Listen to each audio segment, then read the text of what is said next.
Go live. We are going live. And The live we is are happening. live. There we go. Good We are in a afternoon. state of living. We are in a state of living. Good afternoon, everyone. Welcome to the show, which I entirely scheduled literally 5 minutes ago because I was behind schedule and I've run out of coffee just as the show is starting. So that's a great No. start. That's a great Oh dear. start. Anyway, how are we all today? Thank you very much, Chris Kingan. As always, how are you doing? Happy Saturday from across this side of the pond as well. Appreciate the $10. Thank you very much, my dude. And hello, Bad Egg, as well. How are you doing? And hello, everyone else. Sai, I see you there. Spud Nugget. Does Spud need a ping? He probably doesn't, actually, just simply because I did schedule the video 2 minutes ago, but we should probably ping Spud Nugget anyway, just in case. Absolutely. You know, make sure he's aware that we are live. Absolutely. He is required. You must be here. You have no choice. And he's throwing in £10 as well, dude. Thank you very much. I appreciate the tenner. Let's get the show rolling. All right, Spud Nugget is dropping hints, being like, "You should probably start the show now instead of just prattling on." All right. Okay, so normally Caradog and I, we are normally talking for like 5 or 10 minutes before we hit go live, just as we get set up and get settled. However, we haven't done that because I was like, he sent me a message at like past 3:30 saying, "Are you ready?" And I was like, "No, I've still got a customer in the shop." So, as I say, apart from starting the call and just doing a very, very flying sound check, we have not even said hello, how are you? So we haven't exactly discussed what we're opening today's show with. So yes, afternoon. Enjoyed the VRM videos this week. Good. Well, there's a topic to start off on. Absolutely. Yeah. I am surprised, given that it is a board repair-y type video, and the general audience seems to like those, that the second one's not doing very well. No, I think the second one is too dry, because it's just a bunch of staring at boards and numbers. Clearly explosions. I did actually think that this might happen. I suspected that this might happen. I'm going to adjust my white balance as well. That's annoying me. Stick that on auto. That'll do. Yeah, I suspected when I was editing the video that the second one would not do as well because it's a lot less direct. The first video is very much, here's something to look at, here's me explaining what you're looking at. Whereas the second video is more a case of, here is 40 minutes of doing an experiment which has an inconclusive result. So yeah. I'm not sad about the second video not performing that well. I'm not that bothered. Because that video is, I think, more of a utility video because I want to do more content like this, but I needed a basic grounding video out there that just establishes what VRMs are and what the topic is. So when I do more content on it, I can say, if you don't know what a VRM is or how a buck regulator works, go and watch this video first, kind of thing. So I needed a start point to be live. So as I say, while it's I don't know. I'm not sad about it not performing. I don't really care. But if people did watch it and enjoy it though, then that's great. Absolutely, and I think also the other thing, hopefully, is enough people will watch it to be able to provide the commentary that you kind of asked for, saying, how can you make it better? How can you kind of make it prove your point better? That's right, and also it also puts the feeler gauges out for what other people want, because obviously I can look at the comments that are coming in and the feedback that I hear from other people, and they can say sort of, oh yes, this was exactly at the level I wanted, or people be going, okay, this is great, but what about this? And they can start directing me to the areas they want me to cover, because it's such a huge, that was the other thing, it's such a huge subject. And the more, as I was recording the video and editing it, I was like, there's so much I have not covered in this video that I would love to cover, but it's just how much the original edit of the video was an hour as it was, which is why it got split into two. I don't like splitting videos into two-parters. But yeah, I was like, just that scraping the surface was an hour-long video. So Yes, yeah. absolutely. It's also a case of separately as well, kind of because of the metrics you were using to measure. It also requires an explainer on what PBO is, Oh yeah, that's true. Yeah. because as I said, I think the difference between the two boards, the two cheaper boards, was because of the PBO limits. Mm, Just because one of them had about 15-20 watt different, I think it was the EDC limit was different, mm. which will affect the boost frequency. So I think that was the reason for the difference in the first part of the video, was just slightly more conservative PBO settings on the Gigabyte board. Yeah, I mean, that would explain why it was getting slightly lower in general, but I still think the most interesting part was the fact of, well, yeah, there could have been other facts in that. The interesting part to me was still the fact that the clocks were sagging after a period of time, and then if I pointed a fan at the VRM heatsink and cooled the VRMs down, then the clocks went up. So it Yeah. clearly wasn't an issue with what temperature the CPU itself was at, but just what temperature the VRMs were at. But even when it was downclocking, the VRMs were about 70 degrees, and that's fine, man. That that was still well within acceptable limits. I I wonder if there was some sort of just great amount of conservatism in yeah there, just because perhaps for that board they couldn't get 100C caps or 95C caps, so they yeah were trying to make sure that they were well below whatever limit the caps were, say, or that may something like well have that. been it because because that's an interesting thing as well because I was trying to gauge what temperature was too much for VRMs, and that's the thing. It's easy to pull up a spec sheet for a typical power MOSFET, a buck regulator MOSFET, and on the spec sheets they'll go to like 150 degrees. Typical, Yeah, you can get MOSFETs that will go to 175. And so it's easy to say sort of, oh, well, there you go. 100 degrees is nothing for a VRM.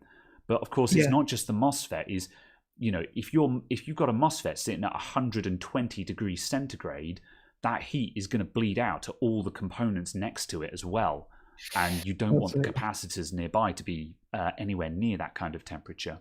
So yeah, so maybe you're right. The Gigabyte board was just being super conservative, and while the MSI board was quite happy to run at that speed, it was potentially quite happy to just cook its capacitors Mm. and not care.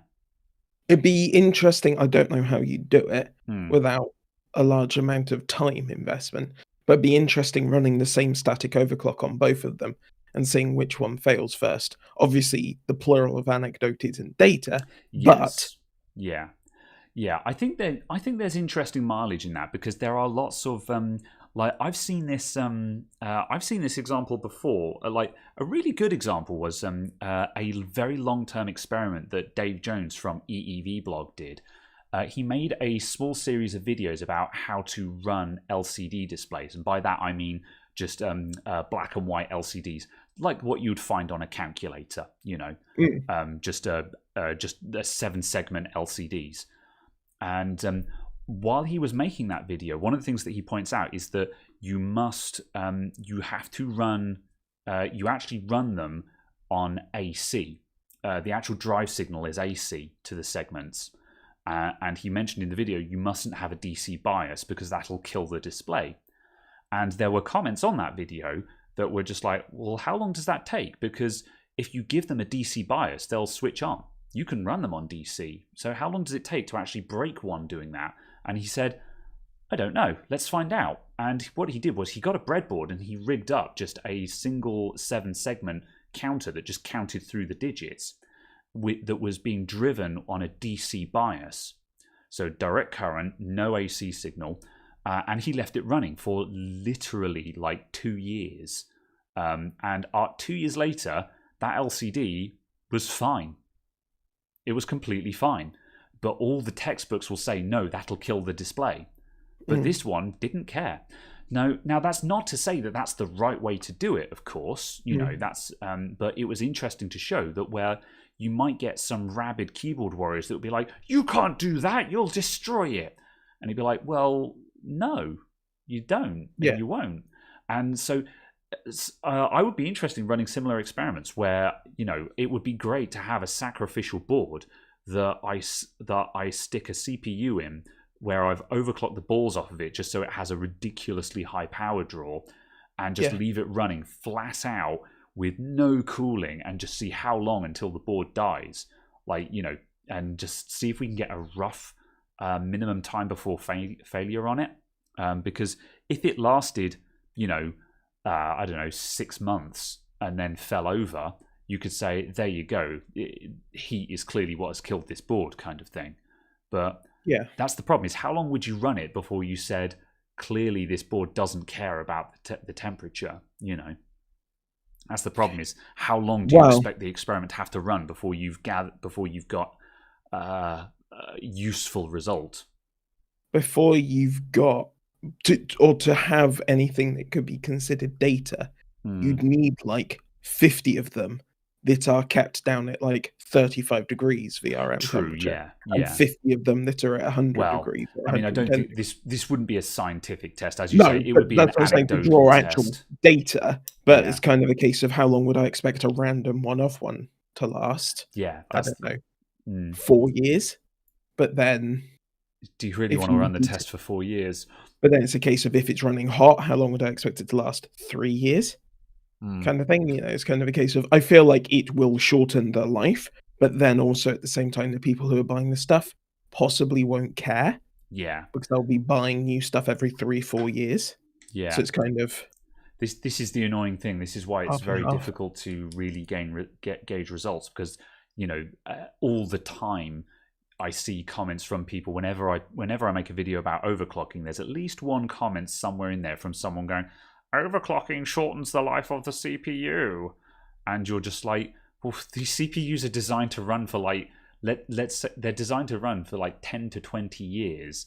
Let's assume that you half the lifespan of the CPU and you take it down to 5 to 10 years. That's still its working life anyway. Yeah, because after 10 years, it will be non-functional from a performance standpoint. Yeah, and that's on the assumption that you're halving the lifespan of the device, which is a massive, massive assumption. Yeah. So yeah,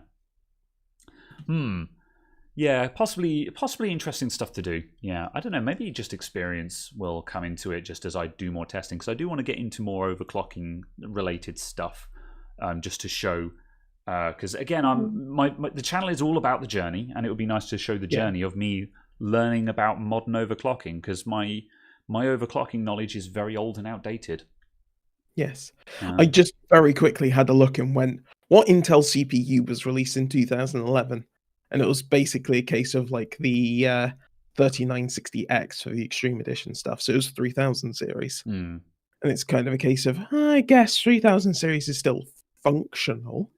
Yeah. So saying that halving it to 10 years makes it obsolete is kind of a case of, I guess, maybe not. Yeah, well, obsolete might be the wrong term, but at least it was my wording. Yeah. But yes. However, let's face it. Let's say you had an i5 or an i7 kicking about, and it was a 3rd gen i5 or i7, and it fell over and died. You'd go, oh no, and throw it in the bin. Yeah.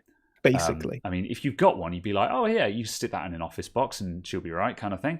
But if it died and fell over, you wouldn't lose sleep over that. You would certainly seriously consider chastising someone who bought one new. Yes, as a replacement for their computer. Yeah. So kind of Yeah. Oh yes, and people just getting into terrible false economies on old processors. Yeah, big time. I have a repair in the shop that has gone spectacularly wrong at the moment. You know how it's never the CPU, except when it is? Yes. So I've got a repair where on this tower, it's a Lenovo desktop computer, and I have literally replaced everything except the CPU, and it's still freezing. And the dust. Well, yeah, and the dust, sure, yeah. So it's a case of like, and when I said to the customer, when I decided that it must be the motherboard, and because it's a Lenovo proprietary system, I was like, we're going to have to replace the motherboard. We can't get a replacement motherboard, so I'm just like, it's a Skylake i5 in there, i5 6400, and I was like, that's fine. We'll buy a Z170 motherboard, and we'll just buy a cheap case and power supply for it. There's no graphics card in this thing. It's an office box. So I'll just buy a CIT case that comes with a 500 watt power supply. Who cares? There's no graphics card. It'll be fine. So I've bought case, power supply, a Z170 motherboard. I've tested the RAM. I know it's not the RAM, so we're using the same RAM because I've already put a different stick in there. So I've bought all of this stuff. I've put it all in there. Same fault. I've had a different SSD in there. I've had different memory in there. I've even changed the SATA cables. In a moment of desperation, I was like, I'll change the SATA cables. Maybe it's the SATA cables. But no, so it's the CPU. And so now I'm just like, I'm this deep into this repair. Am I going to go on eBay and try and buy another i5 6400? And they cost about 60 quid on eBay for an i5 6400, and I'm like, and I've been trying to lowball people. I've been submitting buy it now offers for like £50, and as soon as people have offered back up to like 55 to 60, I'm just like, no, declined. And I'm just like, oh, am I really doing this, or am I finally just going to turn around to the customer and say, I'm out, you know? And like that motherboard, I'll find a CPU for it at some point. The problem is, you could buy it now, a brand new Lenovo S510, yeah, for £135. Yeah, that's the issue. Yeah, and that's the thing. I'm at the point now where that is exactly what I'm tempted to do, is just say to the customer, look, we can buy this. It's the same as what you've got. Shove your SSD in it, and you're off to the races. Yeah, and the rest of the kit that I've bought, it hasn't cost that much. You know, I'm a couple of £100 in the red. You know, I mean, I think I paid about £70 for the board, and like it was like £40 for the case and power supply. So I'm like 110 in the red on this, or something like that. But at some point, I'll come across either a Skylake or a Kaby Lake CPU that I can drop into that computer, and then I'll have another Intel box lying around, you know. So that's not the end of the world, but it's just a case of just like, you know, you were talking about the false economy of CPUs, and it's just like this entire repair is a false economy, you know. Although there were 6400 selling for £20. Is that bids or buy it now? Bids. Yeah, I think that's what I'm going to have to do is bid on one. I think I'm going to tell the customer to get another computer, and I'm going to try and keep bidding on one so I can finish off the half-built computer that I've got.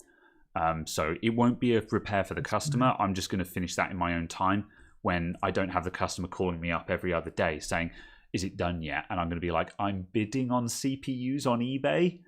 That's not something you want to be telling your customer. I'm bidding for parts on eBay, you know. So that would be that will end up actually being a reasonably good PC, though. Yeah, that's it. That's kind of why I'm carrying on. I mean, the power supply in it will be bollocks at the moment, but you could change that out. That's the thing. Given the hilarious stagnation. Yeah, it's not a waste of time to finish building that computer. So, yeah. Right. But mentioning that, have you seen the pre? Yeah, well, I've only seen what got posted in the Discord. So I've seen people posted some benchmarks, and it was a case of incremental performance improvement from 10th generation and lagging behind AMD. Except it's slower. It's slower than 9th and 10th gen. Wait, what? That's not those aren't the numbers that I saw. Was this shown in the stuff that got posted in the Discord? Yeah. Go to like the very, very first one and show it in games. because that's where Intel keeps banging on about, peak gaming performance. Yeah. Was it in general where those screen caps got posted? No, in exclusive. Oh, it was in the cool people's chat. The 11. Oh no, sorry, it was Oh, yeah. slower than a 9900KS. My bad. So yeah, that's actually irrelevant because that's a 99 compared to an i7. Yeah, that's My right. bad. Yeah. I thought that was the 9th gen i7 it was being compared to. That's peak power. I Where misread was the that? chart. There it is. However, Far Cry 5, 720p low, but yeah. Yeah. As a yeah. CPU test, it's slower than a 9900KS. Yeah. So it's just like, oh dear. Whoops. Yeah, I mean, that's a 2-generational gap, and yeah, across 2 generations, it should definitely be meeting. And and the i7, should be at least as fast or faster than a 2-generation old i9. Yeah, I think that's reasonable to say. In addition to that, the especially i9s, as we're talking about gaming, which is single thread, 2-thread kind of thing. That's not a massive improvement. I mean, you'd have to look at a broader range of things, but I think the point is that there's nothing mind-blowing. It's a shame they haven't got a 5600X on that chart, because really... it's identical to a 5800X. for gaming performance. Yeah. Yeah. Oh, okay. Oh, fair enough then. Something in Far Cry 5 anyway, it is so close to identical, it doesn't matter. Yeah, that answers that. Basically doesn't matter. That's the thing, is just the 5600X, that's AMD's gaming wrecking machine at the moment. And it's just like, if you can't beat that CPU, then you may as well go back to the workshop, because it's that's approximately a £300 CPU that the reviews say this CPU does everything. So it's okay. Right now, if you're building a computer, the big question is, why shouldn't I buy a 5600X? Basically, yeah. Yeah. And, and it's a case of what Intel needed to have done is to come in and say, what you should do is buy the i7 instead, because it's got better performance for the same money, or something like that. And it's like, no, it performs worse and costs more. So why the hell should I buy this CPU? Because we also know that the AMD is going to spank it in anything multi-threaded as well, So yeah, that's a big oof. Absolutely, it's a bit of a because fanboyism. Yeah, well, I don't know. It's apparently. On that, it's interesting that apparently it's to do with core-to-core latencies is a reason for the performance deficit. So that's an interesting, different fault. What, on the Intel? Yeah, apparently there's core-to-core latency issues.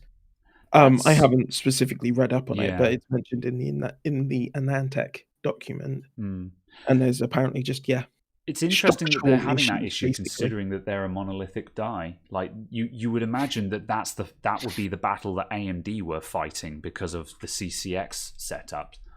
But yeah, I don't know much about, because obviously AMD CPUs are running Infinity Fabric, which is how the cores talk to each other.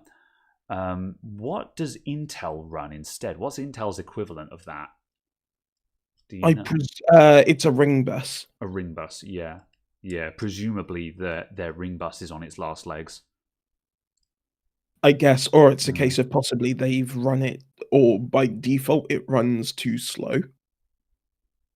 Yeah, I'm saying because the ring ratio may then end up meaning that the actual speed of the ring bus is too slow, causing latency problems, or the inverse. They've tried running it too fast, and it's now not 1-to-1 with the core ratio. Yeah, that's just it. It's because timing synchronization makes a big difference. It's one of the reasons why you want to make sure your Infinity Fabric is in time with your memory clock, because obviously if your main clock pulse is out of sync with the bus speed, the next clock comes around and the bus isn't ready, you've just missed that clock cycle. So that's an entire clock cycle where no work got done because we were waiting on the bus. That's a disaster. So obviously, whereas if you can make sure that all the clocks hit at the same time, then you don't get the latency. Yeah, absolutely. Although it's interesting you're saying about that, about the latency. Obviously, even on AMD, even when you're super optimizing for latency, your latency is still higher than Intel sort of out of the box, the raw memory latency. Yeah. But certainly on like 10th gen to 5000 series, which is very interesting. Just kind of obviously the way that the things are done differently, and you get significantly different results. Yeah. I'm hoping with, as someone said about Zen 4 moving to DDR5, I hope that that's optional and it's DDR4 and 5, because the performance drop off going to DDR5 is going to be reasonably substantial for anyone who's buying RAM above JEDEC speed. So anyone buying RAM faster than 2600. Can you elaborate on that? As in, DDR5 is going to go slower? Yes. The same as DDR4 did, the same as DDR3 did, the same as DDR2 did. For the first year and a half, all of the RAM was slower. Yeah, because you're going from a matured technology to an infant technology. Yeah, because DDR4 you can go to 4,000 mega transfers, 2,000 megahertz. Yeah. DDR at CL18, yeah, CL16 on if you got the money for it, crazy good kits. So it's kind of a case of you'll go from that to running it. I think it's 3733 is the base DDR5 speed at like CL22. Ooh, yeah, that's a high CL. Yeah, so like the base clock is nice, but yeah, the CAS latency, that's a big CAS latency. But yeah, so it's a case that the actual like performances just aren't really there for it, but at the same time they're kind of not really supposed to be. Yeah, I wonder what that would look like. What we're comparing is ultra high performance consumer space stuff to server performance boost stuff effectively, because obviously running at JEDEC speed is what servers do. Yeah, the desktop is all end user desktops have always had the option of running much faster than that. Hence us having kits that are binned out at 5100 mega transfers and stuff like that, whereas JEDEC obviously taps out at 2800 or something like that. Yeah. So it's kind of I wonder what it would look like if we had chips that supported both, because before I make this note, I'm just going to quickly say, Guy, thank you very much for the 10 Canadian dollars. Welcome to the new shop. Thank you very much, my dude. Greatly appreciated. I have show and tell things to do soon at some point. We'll have to interrupt for show and tell soon. Caradog knows what I'm talking about. Anyway, yeah, I wonder what that would look like if you supported both them, because I didn't see this for the DDR3 to 4 transition. However, anyone who was about for the DDR2 to DDR3, and also for DDR1 to 2 as well, I think, will remember that there were motherboards out there, that first-gen motherboards that supported both. You had motherboards that had both DDR2 slots and DDR3 slots on them, and DDR1 and DDR2 for that transfer. And those motherboards were always kind of janky, and around for a long time when those things were out in the wild, every now and then you'd open up a computer that was coming for repair. You'd open it up and you'd see like the wrong memory, and you'd be like, oh no, it's one of those, And like, is that what we'd be going into? Would we have a motherboard that had DDR4 and DDR5 slots on? Or could they do the same slot for both formats? Yeah, I wonder. It's a case that like the JEDEC spec for DDR5 starts at 3200. Yeah, 3200, and it's the fast standard is CL22. Yeah. The slow is CL28. Oof. That's a lot of lag. For consumers, you're gonna actually have a significant difference on that. Yeah, because like at the moment with DDR4, a lot of people are saying that there are big diminishing returns once you start getting up into the high 3000s. When you're basically anything higher than 3600, when you start going into 3800 to 4 gigahertz and up, 38 to 4000 megatransfers and upwards, the CAS latency, the CL numbers that you're seeing on the RAM starts getting big enough that you're losing performance in latency more than you're gaining in the speed of the memory. And for those, we're talking numbers of like CL18, so starting at CL22, absolutely, the diminishing returns will be massive on that. You will not get the benefit from it. It's like Chris Kingan also mentioned about DDR5 being affordable. I have no idea what kind of cost to expect on that. I would expect it to be double the cost of DDR4 because it's brand new. Yeah. Well, DDR4 was double the cost of DDR3 when it launched. Oof. And it's a case of, I imagine that price will crash over 18 months. Yeah. Because another chip manufacturer will come on board. Suddenly there are orders out in the wild. Suddenly people are actually dedicating fab space to it. Yeah. So the price will crash, as it has for every swap over we've had. Yeah, that's fair. Yeah, it's a case that we're talking about first word latency on the fast spec for DDR5 of 13.75, 14.44, 14. Whereas, like, in my computer, I'm running it 3200 CL14 at the moment, which is equivalent to saying, 8.75, 8.76? Yeah, something like that. So there are tables to calculate it, but yeah. Yeah, so we're talking about sort of 5 nanosecond difference, which is basically 50%. Yeah.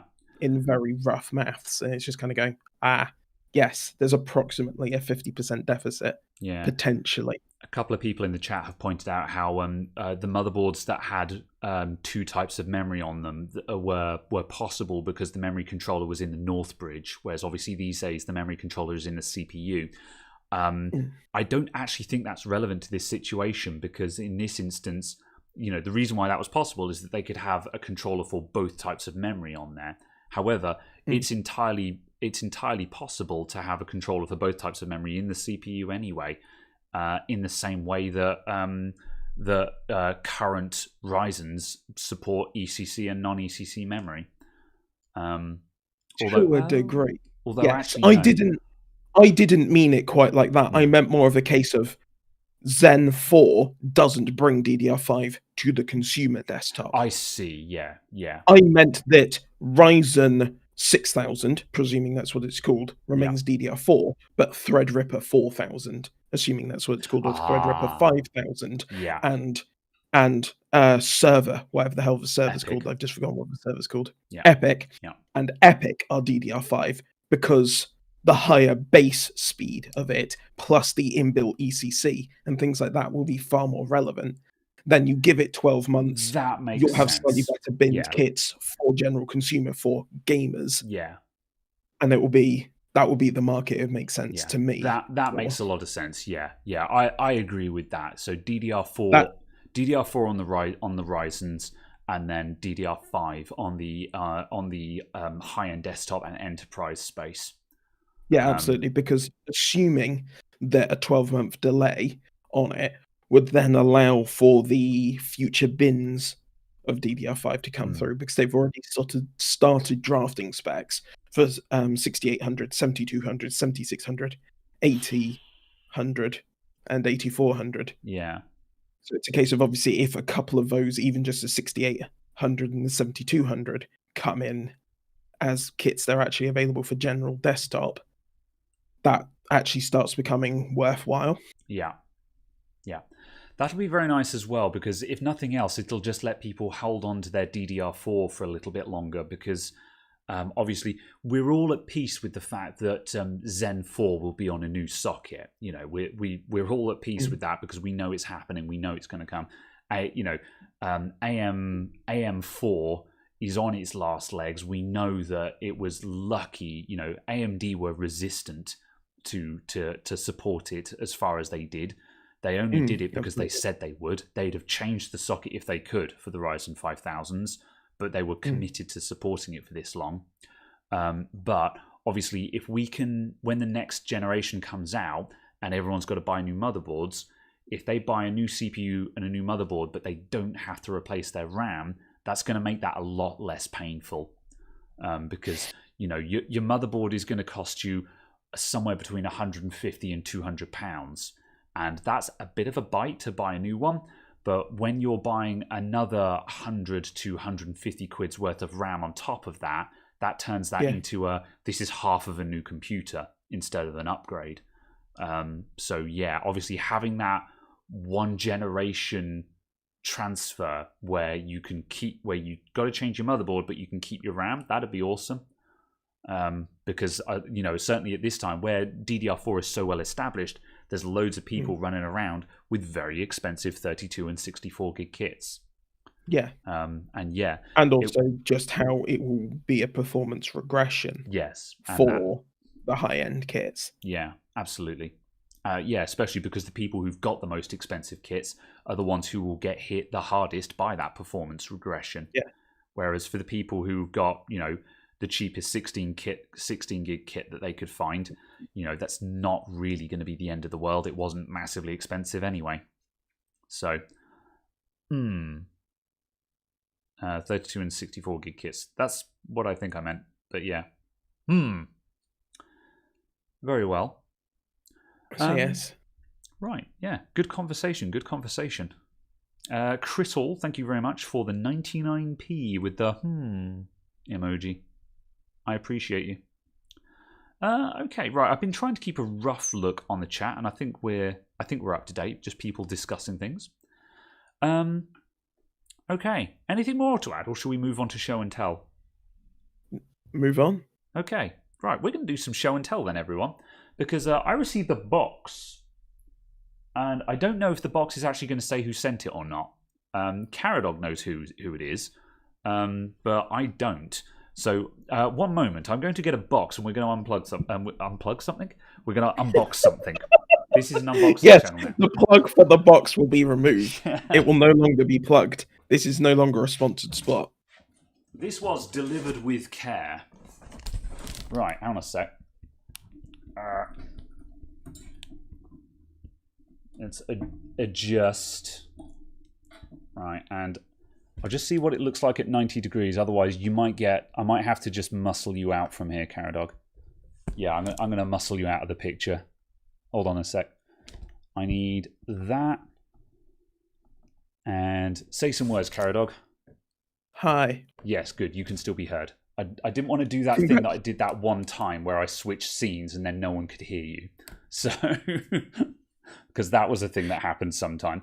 This box arrived. It arrived from a viewer who sent me it is from secrethamper.com, and I thought what I'd do, we'd open it up on the show just as a cool thing, just so I could show some appreciation. I'm gonna get a knife. As Graham goes, I'm going to open this, and then goes, oh yeah, maybe I should have got a knife first. Maybe. Right, I'll try not to be too noisy into the microphone while I do this. Okay, I'm going to try and keep half an eye on chat, but I'm not keeping a very good eye on chat, so I did see someone going, "What's in the box?" And I appreciate that.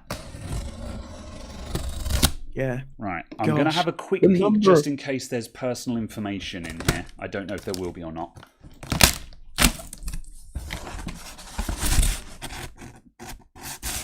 No, there's no personal information. We're good. What were you going to say?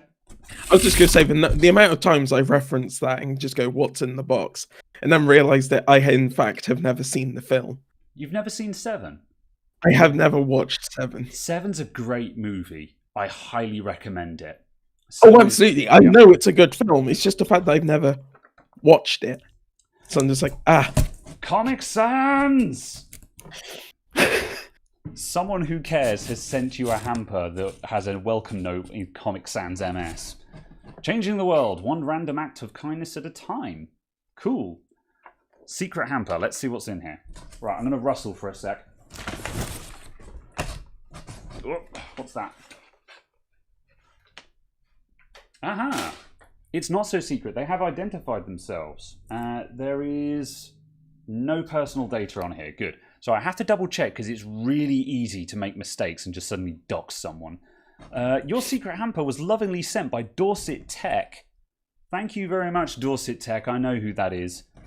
Good luck in your new shop. Wishing you continued success from the team at Dorset Tech. Big thank you, my dude. Let's see what we got in here. We're going down to a smaller box. Ugh. I am impressed with the amount of packing. Yeah, same. I wasn't expecting the box to suddenly go to this size. I'm also just impressed that it's mostly paper. Better that than bubble wrap. I despise Oh bubble yeah, wrap. absolutely. I say that because I just hate people who use wrapping that's single-use wrapping. It's like, no. Yeah. I dislike I dislike single-use wrapping, and I dislike bubble wrap that doesn't crush down. So like the tradition, like this kind of bubble wrap. I like big air pockets because at least you can pierce those and scrunch them up, and they don't take up space in the bin. Great Scott, it's for you. March 3rd, 21, which was the moving in, I guess. Oh, here we go. It opens. Check that out. It's a Back to the Future box. All right, and we got some cool stuff in here. We got some sweet chili hand-cooked potato crisps, not to be confused with potato chips. Let me zoom in a bit here. We don't need... Let's go back to 78 degrees. Here we go. We got some popcorn coated with crushed sweets. That sounds horrifying and delicious in equal measure. Cola cube popcorn. Let's see. We've got Puck's Folly. It's a beer. Pale Gold English hops. So we've got a nice ale there. That looks rad. Is that a local one? Does it say who they are? Maldon Brewing Co. Maldon Brewing Co. Yeah. Yeah. Don't know how exotic that is. It looks nice, though. I shall enjoy. Thank you very much. We've got some tempered chocolate. Either way, chocolate. More chocolate. We've got sea salt and caramel and peanut butter pistachio milk chocolate. That sounds really good. I'm into it.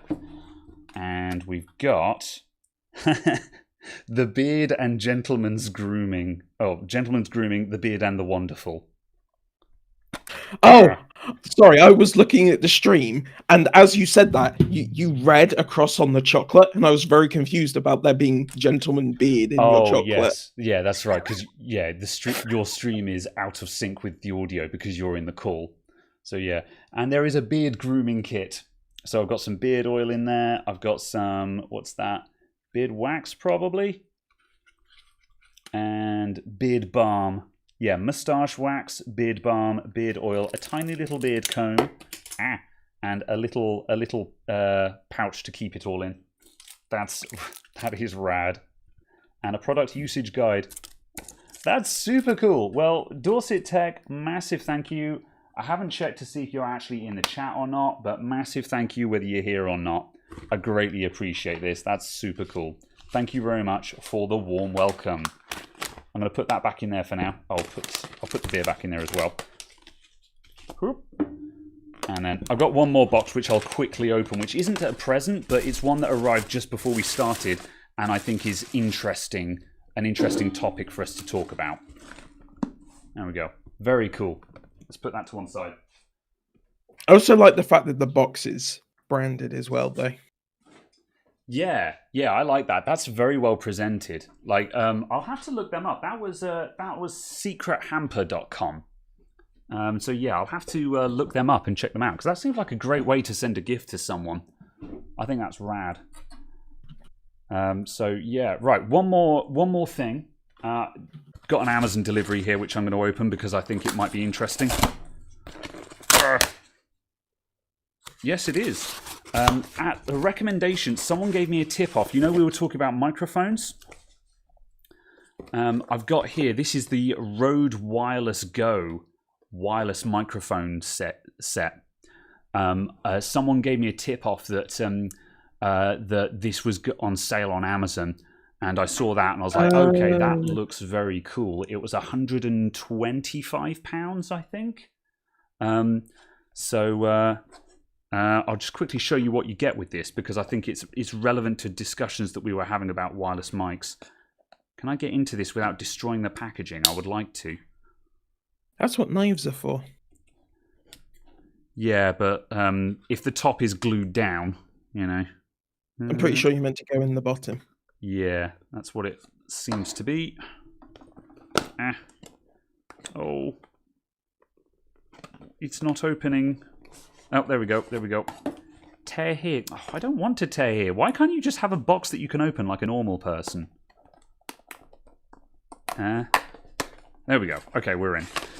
So, there we go. And we've got some accessories. So the way this works, I'll have to... Oh, it's tiny. I love it. I'll have to set these up. And this is probably going to... I want this to be my new main use microphone. So it's a wireless lavalier setup. We've got a transmitter here, and you can plug a microphone into this, but it also has a built-in broadcast quality lav mic. So you can clip this whole thing into your shirt if you want. So if I just adjust the camera, whoop. Welcome back, everyone. Caradog will be back shortly. Don't worry. So I can take the whole thing and do that. And there we go. Now I have a wireless lav mic clipped in. The entire thing clips in. So I can do that, or later on, for a more professional setup, if I want to, I can plug in another lavalier microphone and then clip it to my belt like you would with a normal wireless mic setup. So the interesting thing is that this system is expandable. You can start out with the little built-in one that you get, and it even comes with this adorable little dead cat to put on top of it if you're outside as well. So you've got the little wind anti-wind thing, and then the receiver there, which is USB-C chargeable. They're both Type-C charging. That's then got the output, which you then plug into your camera, or I shall probably run that into the microphone on the computer, so I can run it into OBS. And so yeah, you've basically got a full broadcast quality wireless mic setup for about 120 quid. And it comes with some nice Type-C charging cables. We've got 2 of those. And it comes with the, there's a name for this, SC2 patch cable or something like that, to plug it in. So yeah, that's it. And it's come with 2 of those. So that's the kit that I've bought. So there'll probably be a video about this, or for me testing it and setting it up. But I thought that was interesting. It's on sale on Amazon at the moment for about £125, or it was yesterday anyway. And yeah, that's my new mic. That's hopefully going to be my new microphone setup. So I'll box that up and just switch views again. Ooh, podcast split. Bam. So yeah, welcome back, Caradog. So that's my show and tell for the day done. So yeah, I don't know. I'm hoping that that's going to be good. Because it's Rode, I would trust it to be half decent. But yeah, I feel like that's useful because it's 120, 130, 125-ish pounds for a proper brand name wireless lav setup. I think that'd be pretty good. Oh, there were peels. Oh, I'm sorry. There's no peel. What you'll have to do is you'll have to get your camera painfully close in and then screw it up. Are we doing that? Oh no, I've given you ideas now, haven't I? You have. Yes. Hold on. Okay, let's go. Hold on. I don't need to switch things for this. I take no responsibility for the actions that may or may not about to occur. Not for the actions, but certainly for the idea. Here we go. Where's the focal point? There we go. All right. What is focus? Oh yeah, there it goes. There it goes. Oh yes. Oh yes. There we go. There we go. That's enough of that. We're done here. That's the end of the show. Thanks for coming, everyone. Well, I have to say I'm certainly satisfied. I can't see the chat yet. I'm gonna position my camera and then I'm gonna look at the chat. and look at the wave of anguish that I've created. Yeah. I regret nothing. How do I delete someone else's post? Yeah.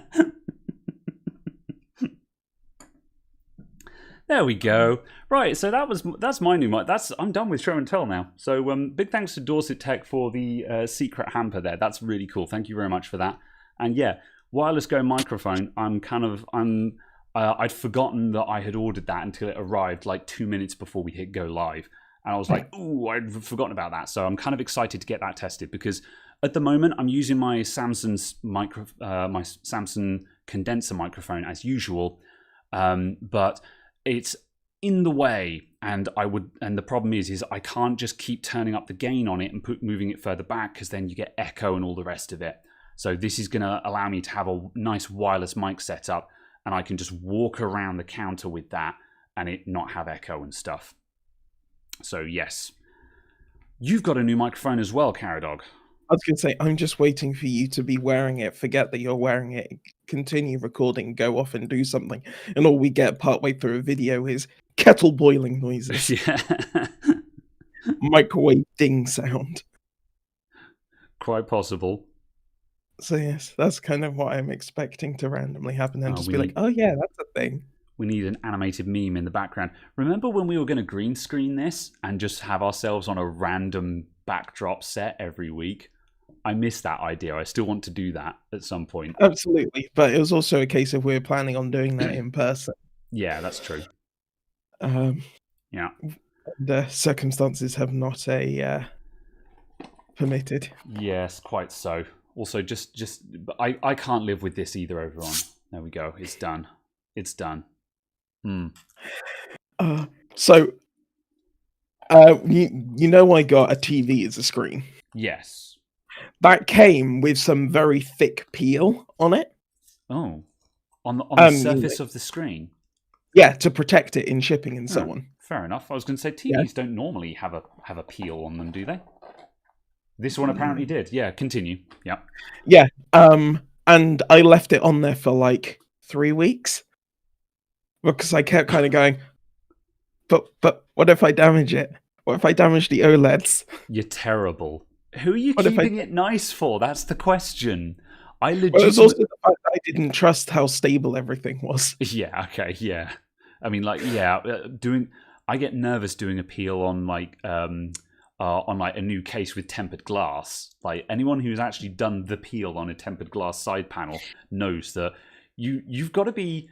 You need to make sure that everything is stable because it's quite a lot of pulling force you need there. So with the TV, I can understand your concern there. Yes, and then it was a case of... I gather it is freshly peeled now. Oh, absolutely. I peeled it after like 3 weeks. Yeah. But it was just the fact that I left it on there, and then when I peeled it off, I was like, scrunched it into a ball. It was just like, it's gone now. I cannot put it back on there. Yeah.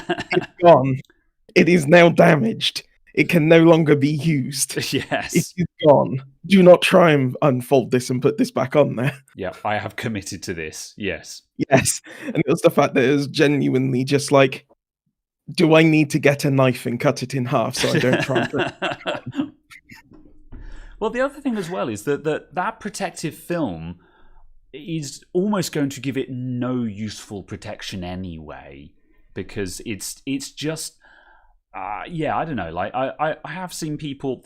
I mean, it's less relevant for a screen, I guess. I mean, whenever I see someone who's got a case with a tempered glass side panel and they have not removed the film, I'm just like, yo, you didn't do the peel, bro. And obviously I always say it like that. And they're like, oh, I want to keep it nice. I don't want to damage it. And I'm like, it's tempered glass, dude. You won't scratch it. Trust me. That is not going to scratch. And a lot of the time, and it's kind of the same with mobile phones. The glass on your mobile phone is an awful lot tougher than the plastic peel that comes out on it out of the box. Yeah, but the plastic peel isn't £400 to replace. True. Yeah, but that's the thing: is that plastic peel going to protect it from anything that it could not otherwise stand up to itself anyway? You know. Certainly all of the like hairline scratches and stuff. Yeah, probably. Yeah, I guess. Yeah. It's kind of a thing of it's just like if you're that concerned, you probably should get a decent screen protector, preferably a Yes. glass one, because Absolutely. then Yeah. they actually I feel am the a same. big believer in screen protectors. Yeah. Just because. Yeah. If nothing else, it means you don't need to be like, "Ooh, my precious," with your phone, kind of thing. It's the same. Like I know, like certainly me and Teltac have disagreements over this, but I'm a big believer in having a silicon case on my phone, just because with a silicon case there, I can just put it on the counter, and I'm not, I put it on the counter at any given time, and I'm not thinking, oh, was there a bit of grit under there or something like that. I'm never sort of going, oh, I'm just going to wipe down that bit of countertop before I put my phone down on it, just to make sure that there's not a grain of sand underneath there that suddenly goes and all the rest of it. Yeah, tell that I've still yet to have an incident where a screen protector would be useful. Yeah, I know what you mean. I've scratched screen protectors many times, but this is kind of my point, is I have a feeling that, because it's easy to say sort of, oh, look, there's a hairline scratch on the screen protector. That's on the screen protector, not the glass. But the glass is probably hard enough to have not been scratched by whatever that did that anyway, My only, again, anecdotal experience with that is just how weak the screen is on my 3XL. It's scratched up and has deep gouges Oh, in the really? screen glass. Yeah. Interesting. And it had that within 3 days, 4 days. And it's the first time I've ever had it on a device, and I was just like, oh, that's not great. Yeah, So, yeah. I suppose somewhat anecdotal because, as Teltac says, Yeah. he's got Oh, yeah, a 3 absolutely. and not But have the same issue. that's the only time I was just like, oh, I wish I'd put one on there Yeah. just because of that. But it was also the case of it was so weak that I'm like, this unit almost has to be defective. Yeah. A defective unit, I suppose. Yeah. I mean, I don't know how common that is. I suppose the issue is like if I watch Jerry rig everything with his heckin' box of pencils that he uses to test screen hardness, that would make this more interesting. But I don't know enough about how easily they actually get damaged. Oh yeah, absolutely. But yeah, it's a case of that's the only time I've gone, oh, I definitely wish I had one. But also I'm like, because it damaged so easily, I presume it's faulty. Yeah. Kind of thing. So yeah. Yeah. Oh, Jim, working on a building site, plastic covers are good. Yeah. If you're on a building sites, destroy mobile phones. So yeah, if you're in the building industry or any kind of if you're in a trade industry, then yeah, get a waterproof case for your phone. Yeah. Not just any old case, not just any old cover, a waterproof one. Not because it's going to get wet, but because the dust will get into it. That's your enemy, is just dust. My mate is a tradesman and works on building sites all the time to fit electrical wiring to houses and stuff like that. And before he started using like OtterBoxes and stuff like that, he would go through a phone within 6 months. And like he's careful with his stuff. He likes his tech, but yeah, his phones would just melt basically. Within a matter of months, the phone would look like he'd had it for 10 years. And I'm just like, what do you do to the poor thing? And he'd be like, nothing. It's in my pocket. I don't take it out on site, but just being in his pocket, it all gets in there. So yeah. Yeah. Yeah, exactly. And it's but it's incredible just the effect dust has and stuff. And also just how different devices seem to be that much more dust attractive, but also like how much they hold on to the dust. Yeah, I mean, like I very briefly just brushed it on my jumper before showing it on camera. But on my this is a Huawei P20, and this area here around the lenses is just a dust magnet. That just gets grey with dust. And yeah, I mean, even if I take it off now, you can very clearly see the outline and stuff. Is that going to focus? It's focusing. Yeah. Oh, that's an interesting case. Is that soft touch plastic or something? It's silicon. Oh yeah. It's Oh okay. Just silicon not case, see-through silicon. Yeah. but it's just the Samsung branded one. Interesting. Yeah. Oh, is that your Also, new S21? also, fuck off Bixby. Yeah. Who wants Bixby? Like I don't seriously? even know how I triggered it because I'm like, as far as I'm aware, there isn't even a button for Bixby anymore. They got rid of it, Yeah. but somehow I still activated it. God damn it. Yeah. Oh, soft touch gets sticky over time. It can do. That's the double-sided edge of soft touch plastic. The way to Also- deal with that is just to clean it. Use glass cleaner, and it'll come up a treat. But Yeah. yeah, I It's do also the agree. case of the only time I've seen soft touch plastic like that has been on cases that were like £4. Yeah, And I'm like, oh no, it's gone sticky. I'll buy a new case for £4. that's true. Yeah, I mean, Kind like of thing. that's the other thing I like about silicon cases is they're expendable. You know, if I do actually stick a gouge in this case, I'll throw it in the bin and I'll buy another one and slap it on the phone. But yeah. One of the things I like about my Huawei phone is that both the Huawei phones I've had have come with a silicon case and with a screen protector on them. And that's just a really nice quality of life thing. You take a brand new phone out the box and you're just like, oh, it came with a case. Oh, it's got a screen protector on it. How nice.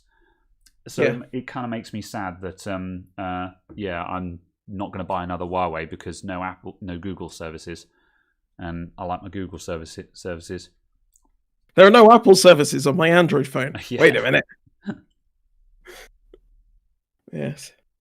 I don't know. I don't know if that's going to get resolved for next year. Yeah. I don't know, because, I mean, obviously a lot of... Because Joe Biden has been relaxing some of Trump's sanctions on Chinese companies to ease tensions of the trade war. I believe so, yes. Yeah, but I haven't specifically heard anything. Yeah. But it's possibly.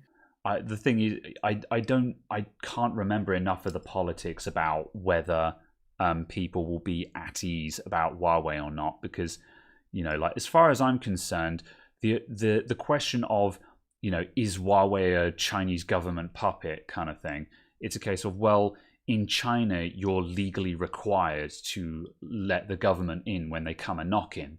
So essentially any Chinese company is a government puppet. So that's to the extent to which Huawei would be, because that's how it works in China. So, you know, so it's not a fight you can win unless you stop doing business with China, full stop, which ain't gonna happen. So the Huawei stuff is kind of all show. I'm not saying that, you know, it's entirely possible that the Chinese have got their fingers in Huawei to a certain extent, but as I say, they have with any Chinese company. So it seems completely pointless to penalize Huawei and not penalize everyone else. It's literally just a show of force or whatever. I don't know what you call it, but a charade, security data, a sham. Yeah, a sham. Yeah. Either way, it would be nice. It would be nice if Huawei could get off of America's shit list, because I do like Huawei devices. Although again, I mean, I think we've had this conversation before, but I'm probably going to get a Pixel for my next phone anyway, just because Pixel devices seem to be able to do no wrong. The cameras on them are always excellent, because the camera on this is good, but it doesn't blow my mind. You know, it's much better than my old phone, but I still see people taking pictures with even a Pixel 3 phone that blow this out the water. And I'm just like, I want a piece of that action, because I don't take pictures that often. But when you do take a picture, you want it to be a really nice picture. So I think that's the thing that I'm also not particularly looking forward to, is using the camera on the S21 and going, yeah. Well, a Samsung flagship will have a half-decent camera, won't it? Yeah, but that's kind of the point of, I'm also just kind of expecting it to be half-decent, but then also look at them and just kind of go, Yeah. Why did you buy it? Just out of interest. Why have you bought it? Just interest to see what's about? Basically, yeah. Yeah. Yeah, fair enough. Yeah. Purely that. Yeah, because you didn't get on with your last Samsung, did you? I got on with the S8 Plus Hmm. really, really well. I didn't get on with the fact that Samsung completely futzed USB-C. Ah, yes. It was a single orientation port. It was a port No. that didn't charge properly 3/4 of the time. Like the It first, didn't the support first thing power is a deal breaker. What? How do you have a single orientation Type C port? Why would you do that? Yeah, it didn't support quick charge 1, 2, or 3. It didn't support power delivery. Hmm. It only supported a fast charging, but a Samsung fast charging from Samsung chargers Mm, that yeah, was identical in spec to QC1 and QC2, but just didn't work with QC1 and QC2 chargers. yeah. I can see why you didn't like it. And I'm just like, That is very what? and that's very antithetical. It's very much the antithesis. Yes, that's what I'm looking for. It's Okay. the opposite of what you like. This is your least favorite thing. I was just like, what the hell is this? Yeah. So yeah, and also just random software squickiness. Mm. But some of that has been fixed by Google, not by Samsung, in the S21, because Google's now made it so you can use the Google Phone app on basically any phone, the Google Contacts app on basically any phone. So you can get rid of the Samsung dialer and the Samsung Contacts app, which are atrocious. Yeah. I'd like to phone this person. Do you mean edit their number? No, I mean phone them. Would you Yeah. like to send a text message? No, I want to phone them. Yeah. I'm editing their contact. No, tap, phone, yeah. ta-da! I know what you mean. The only reason why you would ever open the phone or dialer app is because you want to, call someone. If you wanted to do literally anything else, you wouldn't be in that app in the first place. That app has one job: to make and receive phone calls. Everything else is secondary. Yeah. Yeah. I also like the spam filtering stuff it's built into the Google Phone app. Yes, I've seen a touch of that on my current phone with whatever version this is running. That has started coming because I think I use the Google dialer. I can't remember now. But yeah, at any rate, yes, I do like that because I've certainly received calls, and then when I've been like, "Ugh, junk," it has come up with a prompt saying, "Was this spam?" And I'm like, "Yes, it was." So yeah, that's a nice touch. I've been getting lots of calls from mobile phone numbers purporting to be from Carphone Warehouse. And I'm just like, but no. Why is Carphone Warehouse phoning me from a mobile number? Very strange. Very well. Right. Let's roll back and do a little bit of repair stuff. Because Noel Dowd said, any interesting repairs this week, Graham? And the answer to that is yes. I've had a couple of interesting repairs this week. One of them, I had a good board repair video this week, which is good because obviously I'm feeling fairly good at the end of this week because I can't remember if I forget where I've talked about things now. This is the problem with when you talk to various friend groups and you talk to people in private, but you also do a web show and you're like, I can't remember where I've had this conversation before. But at any rate, one of the issues with moving in the new shop has been layout. And I think it was about last week or so, I tried doing my first recording and it didn't go very well, basically, for two reasons. Is that A, the repair was a bust, the computer was just a no-fix, and obviously those are always very difficult videos to start recording because you're working on it and you're like, this is a no-fix, and you're like, am I binning this video, or am I going to try and make a video about a no-fix? And you're like, there's nothing interesting here, this is just a waste of everyone's time. No, just stop recording, But also, while I was recording the video, it was the first video I had attempted to record in the new shop. Like, I'd done the podcast already, but it's the first time I'd been doing a recording. And I just felt so awkward. I felt really, really awkward. I felt awkward on because the face camera that Caradog currently sees me on, that is in a slightly different location because it's in the top right of one of the screens instead of the top left. So I kept looking to the wrong place for the camera. and like the microphone wasn't where I was used to seeing it, and the microphone needs to be further out because I've got the gain turned down, and my tools aren't laid out, and everything felt wrong, man. I was like, oh, this is not right. However, as of this week, I've adjusted my bench setup again, and I've stacked some of my tools. I've now got my hot air station sitting on top of the bench power supply, and that allowed me to push everything over a bit more and give myself more space and have much better access to all the controls on things. And this week, it seems to have all clicked into place.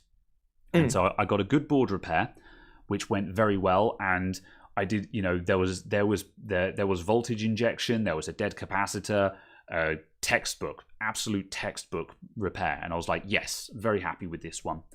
And today I did a really cool repair, which I was flying by the seat of my pants, but I got there in the end, where I mentioned it in the Discord last night, but a chap drove from London to see me today with two Dell 32-inch 4K monitors. Like they would have been 700 quid a pop at the time, and one of them was bricked from a botched firmware update where the power failed halfway through the firmware update and the monitor did not turn on. So that was a case of he was like, can you help me, kind of thing, because you've got a video about taking these monitors apart. And I was like, yeah, but that was to change power boards and stuff. However, I looked at it, I was like, well, it's a botched firmware update. There's going to be a SPI flash chip in there somewhere. We take that out, flash the ROM to it, should be good. And so, yeah, I reflashed the firmware on this monitor and fixed it. There will be a video out about it within the next week or two. Nice. And the cool thing is that I'll show you some bits. This content will be covered in videos at various points, but I'll talk to you guys about it just as interesting content. But it's interesting to me because it was a learning experience. Because as you guys have seen before, I use the EZP 2019 programmer for programming BIOS chips. This thing is really cheap on eBay, but I've been having mixed results with it. I've had a couple of fails with it, and I've been sitting there being uncertain whether I was doing something wrong, whether the board was knackered, the chip was knackered. It wasn't working, and I didn't know why. And the same thing happened with this monitor where I couldn't read the chip properly. And so I switched out to this Rt809f Programmer, which I had bought recently. This has been sitting in my shop for a while. I just haven't used it yet. This guy was about $50, $60, something like that. And it's a very interesting one because it can also reflash EDID. You know the thing that monitors use to tell you what resolutions they support. EIED or something like that. It can flash the firmware on LCD panels, which is very interesting. This is also particularly interesting because this effectively means that if you could fit a non-certified screen into a laptop that must have a certified panel and things like that. Because you could, theory, not something I would get into doing, but in theory, it's interesting. So it's got a HDMI port on it and stuff like that for those reasons. But the point is that I use this guy. It's massively better than the EZP 2019. The software for it is night and day more superior in that it tells you more. And when I used this thing, it told me that I had a bad connection on certain pins of the chip. It specified the exact pins. I've seen the EIEO jokes, yeah. Anyway, and I had a good experience, and it told me that lots of bits that I was using are actually faulty, and I didn't realize they were faulty, but this guy told me that wasn't working properly, and I learned a lot doing the repair. And so I think EDID, that's the one. Yeah. So I think there could be a lot of content on programming BIOS chips and firmware chips in the future, because I feel like with this new and better programmer, I think I've cracked it in my head now how to do it properly, especially because I've now got equipment that tells me when there is a problem instead of just failing with an error that doesn't mean anything. So yeah. Is the software written significantly less in XP and Chinese? It was initially in Chinese, but I was able to switch it to English. It's still a little bit Chinglish, but also the driver for it didn't require me. I'm not sure actually because it's probably still disabled. The driver didn't require me to disable driver verification, which is also a good sign. You know, the driver may or may not have been written at some point after 2002. Yes, the driver may or may not be a virus. You know, so there is the driver is verified not to be a virus at least. Maybe. Yeah, either that or it's a really good virus. So, I think my favorite. It's like my favorite image I saw of, just going on about the jokes about good viruses is saying about it being an Irish virus, and because it wasn't very good, please may you delete all of your files and send it on to 10 of your friends. Yeah. So so that's where we're up to there. So as I say, I've had a very interesting day, which is one of the reasons why the stream link didn't go up until like 5 minutes before we started, because I've spent more or less all day working on those monitors, and there were a couple of there were a bit sort of some squeaky bum moments which won't make it into the video because basically. The first bit I did was I was flashing completely the wrong chip on the entirely the wrong circuit board. And after I realized I'd made that mistake, I was like, what part of me thought this was correct? And like, it was one of those mistakes where you're like, this will get cut from the video because there's no value in this. It's going to be 20 minutes. It would be like, it's the equivalent of your car doesn't start and you spent half an hour trying to inflate the tire. It's like, there's no learning experience from that. That was just like, no, that was wrong. You don't. Anyway, interesting stuff afoot. Interesting stuff happened. I also just want to quickly say, hello, Simply Austin. Yes, indeed, I'm in a new studio. Lots of exciting things that will be going. I don't know when things will be going public, but yeah, we're getting there. Things are afoot. There will be videos soon. Stuff and things will occur. Yeah. The next thing for that is I need to get fitted counters. It's probably going to take me another week or two. So there's not going to be a huge amount of exclusive content yet. But yeah, things are still in progress. And stuff and things with lighting and painting and all of that stuff. Yes. Don't know what I'm doing with lighting yet. Yeah, I think the first thing I need to do is just replace every sodding bulb in the shop. I just haven't decided what with yet. Yeah, I still maintain it should be the panel lights. Yeah. Only because they're so cheap and they throw light so wide. Yeah. I think what I need to do is I need to actually get the step ladder set up, stick my head into the ceiling and just see what the wiring up there looks like to see if I can figure out if I can DIY it or not. Or whether I need to drag my mate down here to do it for me. So yeah, that'll be a thing. And also, like, if I do fit some panel lights, am I going to remove the old ones and put them to one side, or am I just going to leave them up there and turned off? You know, because that won't look very tidy. But well, yeah, I guess I'd remove them. But I don't know. The other thing as well is just like there's a light there. There's a light up there that's just not on because the bulb doesn't work, and I'm like, I could get more light in here just by fitting some bulbs. So I guess I'll just fit a couple just to get more light for now. But of course, you could go full uwu and have all of the RGB strips. Yeah. But just all of the old crappy eBay ones. Am I in the old Calypsos? Yes, that's where I'm in. Used to be Calypso, used to be a hair salon. So yeah, I think all the lighting in here is a bit more oriented toward how the salon would have been set up, which is why at face value it doesn't make any sense. There are certain lights that are just in really random areas that you're like, why did you put a light there?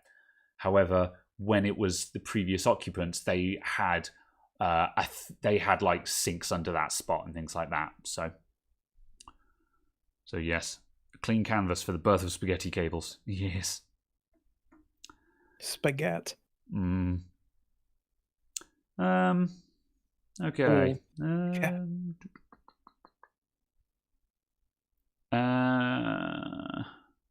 So I'm just reading some stuff in chat. Someone asked about the Corsair wireless headphones and the 2-pin battery that we talked about last week. I don't know what resistance to use yet. I'm planning on making a video that talks about this. I just don't know when it'll get done. I don't know what resistance you need to use yet, but I will be investigating, and I will figure it out. But it could be weeks or a couple of months before that video actually happens. I've got lots of stuff to make video. There's no shortage of material right now, I can tell you that much. It's just time. Right now, it's just time. Good. So, yes. But yeah, and we alluded to it earlier, but yes, Caradog does have a new mic. Are you coughing or sneezing or? I was coughing, and as I started to cough, I started hiccuping. Oh, okay. So I then started going. Oh, no. Yeah. So, yes, I ended up kind of stuck. Yeah, going, it looked like you'd had that moment where you'd gone to cough and then you'd seen something funny at the same time, been like, "Oh no," you know. But yes, yeah, you're using the you're using that new Samsung mic, aren't you? Are you yes. Okay? Yes. I think I'm good now. I Okay. think I'm okay. Yeah. Oh Lord, that was something. Yeah. Yes, the Samsung Q9U. Yeah. How are you finding it? Because like at the moment, there's a little bit of clippage where you've turned. I asked you to turn up your game because you were quiet. So that's why there's a little bit of clipping from Caradog at the moment. But yeah, how are you finding it? Because it's a dynamic microphone, which means it's got to be in your face, and I don't know how I feel about it. I don't mind. Okay. I have no issue. I think it's the microphone that I should have had, in a sense, to start with, based off of how I was using the condenser microphone. Yeah. Based off of how I had set up my desk and stuff around a condenser microphone, it's kind of, I should have had a dynamic microphone. Yeah. Yeah, that's so fair. From that perspective, it's kind of a case of it's going, this is what you should have had to start with. What happens? How much gain have you got on it at the moment? This is, according to Windows, set to the Windows edition of something like 17 decibels. Okay, yeah. 16 decibels, which is a percentage of 95. Oh yeah, 95 is pretty high then. Yeah. What do you normally run it at? Before I asked you to turn it up.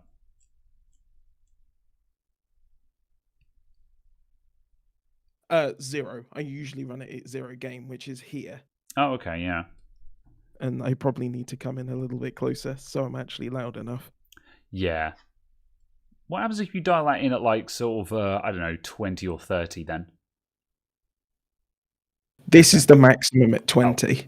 Oh, that's 20. Oh, okay. In that case, what's 10? And then this is 10.6. Oh yeah, 10.6 sounds reasonable for the setup. Means if I sit back, you now basically can't hear me compared to what it was. So it's reasonable, yeah. There's a steep drop off, but yeah, so it's less useful for the relaxed thing. But I mean, yeah, as I say, I mean, if you were going full BBC radio where you had it, because your dynamic microphone is supposed to be an inch from your face anyway. Hello, Caradog. Solved the problem. However, the interesting thing about that microphone is that it's USB Type-C, but it's got the XLR interface on the back of it, which is what I find very interesting.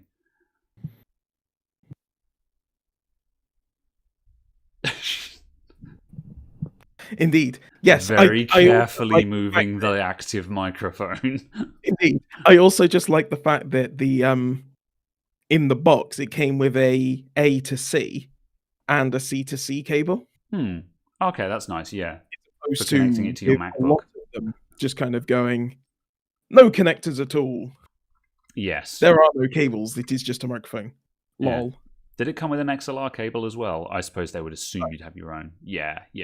If you're doing an XLR setup, you'd have your own cables, wouldn't you? Yeah, absolutely. Yeah. Do you know if it can do that interesting thing? Because there was that one microphone that we were talking about a while back. Might have been Shure NV7, I think. Can the Samsung there? Can it do XLR and Type C at the same time? Do you know? I have no idea. I would guess yes, but no. But I don't know. Yeah, fair enough. Yeah, it's not. You'd have to set it up and test it. I have no XLR stuff to test it with, unfortunately. So yeah, that's kind of that's only the issue. The only issue with testing that is obviously I don't have the hardware to test it with. Yeah, fair Platform. enough. Yeah, because Eventually, at some point. yeah, because I think the interesting for me is when you initially told me about the existence of that microphone, part of me was just like, ooh, because I kind of wanted a new shiny microphone for the shop. But then you said, Yeah. oh, it's a dynamic microphone. I'm like, oh, I'm suddenly less interested just because that doesn't fit my requirements. But yeah, I mean, I've got the Rode now anyway that I'm going to be testing. But yeah. Yes, absolutely. And it's eventually at some point the Go XLR will actually come back into stock somewhere at less than £600, and I'll pick that up. Yeah. Is that the Shure, the Go XLR, or No, it's Helicon, and it's an XLR interface. Oh, I see. Yes, I'm with you now. Yeah, fair enough. So I'll pick that up at some point. Yeah. And see. Yep, fair enough then. Cool. Yeah, all right. And then obviously I can also test them whether the USB and XLR are live at the same time. It's also got other little bits on there, which I'm just going to mute and point. Because you've got latency-free monitoring, because there's a 3.5mm headphone jack on the back. Okay, yeah. And also there's a presence boost switch somewhere, which I think is that one. I am now lacking in presence, potentially. Yeah. Hang on a sec. Speak again. This is without presence boost. Yeah. This is with presence boost. This is without presence boost. And this is with presence boost. Oh, it's very subtle. Yeah. I mean, the other thing as well is we're coming through Discord at the moment, which is probably mangling it as well. So yeah, it's a very subtle difference, but the presence boost, it does work a little bit. Like that's a question of if you were doing additional processing in the mixing desk, you'd want that presence boost turned off, and you want to do that in the desk, I would imagine. However, if you're doing like what we're doing here, you're just podcasting, and when you call something like a podcasting mic or something like that, the inference of a podcasting something is that it's just USB and it's just plug in and it works with virtually no other setup. So like when you're podcasting, having that little presence boost switch just to make your voice a bit more in the room would be better. However, when you're going through a mixing desk, you don't want anything being done in the microphone. You just want a raw output that the mixing guy will then deal with. So yeah, that makes interesting. Possibly what the difference between the USB and the XLR will be. Yeah. The XLR, the buttons don't do anything, as far as I'm aware. Yeah, that makes sense. Yeah. Yeah. You got the Samsung Meteor, which is great, but it doesn't like deep voices. That's interesting to know, because I've looked at the Samsung Meteor many times and been like, it just looks too small to be good. That kind of solves my problem, because I've got quite a deep voice, and so any microphone that dislikes deep voice just destroys my voice, basically, which makes me sad. Absolutely. But yes, it was also the fact there's also, if you wanted a slightly different setup, there's the G-Track Pro, which is a Samsung microphone as well. It's very similar to like the CO1U and stuff like that, but it's got little twiddly knobs on it, so you can set certain levels inside the microphone. Okay, yeah. And also it's got like an output on it. So there's a microphone knob on there, an instrument volume knob, and a headphone volume knob, as well as muting, record select modes, and things like that. Yeah. Because it's allowing you to mix inside the microphone. Yeah. It's got a 1/4-inch jack on there as well. So you can stick like a 1/4-inch jack from like a guitar or something into it. So you can mix that and monitor that through the headphone output on the microphone. Interesting. So you can kind of mix those two together. So it's an interesting setup if you're doing, like, I guess, reasonably low budget guitar plus singing setup, because then you can just pipe out a pre-mixed output via USB Yeah. to go to YouTube for streaming or something. Yeah. Again, that's good for a home hobbyist setup that would save you the issue of having to have a full mixing setup. So either some kind of mixing desk, even a small one, or it saves you the trouble of having to go into your guitar amplifier and back out again. So, yeah, absolutely. So it's just very interesting that such a product exists. Yeah. Because clearly they've looked at stuff and kind of gone, oh, this is what people need. Yeah, that's fair. Have I tried using VST plugins on my audio? I used to use a VST plugin for my brick wall limiter, but OBS has a built-in limiter now, so that's no longer required. But I've never done anything to color my voice at all, mainly because I try to do as little as possible in my setup, because simpler is better. And the more you fiddle with the setup, the harder it is to reproduce it. So I generally try to mess around as little as possible. Like right now, the only filter I've got a noise suppression filter.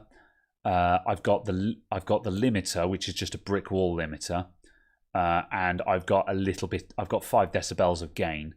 That's all I'm doing. And normally I don't run any gain. However, I've turned the gain on recently because I've had to move the microphone. I've had to lower the input volume of the microphone and increase the gain in order to get rid of the room echo that I've got in here at the moment. So, yeah. I hate websites that don't include VAT in the price. Gross, yeah.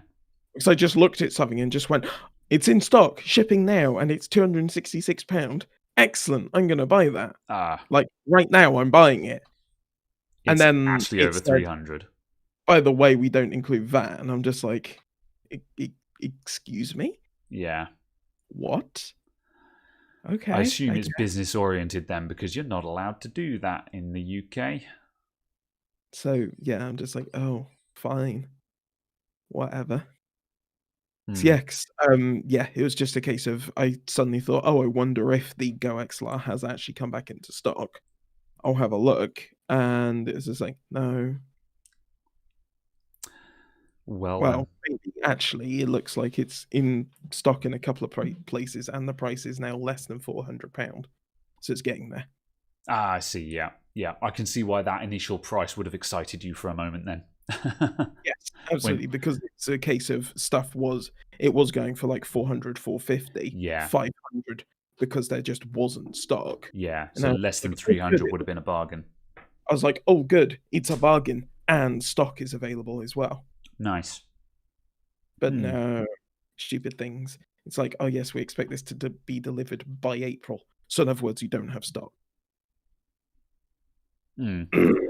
Yamaha AG06 for a hybrid setup. Yeah, Yamaha definitely like making home stuff like that. Because incidentally, I've got a small mixing desk which I've got lying around. It's quite an old model, but I've got it kicking around, and I've been planning at some point to get it out and see if I can do anything useful with it.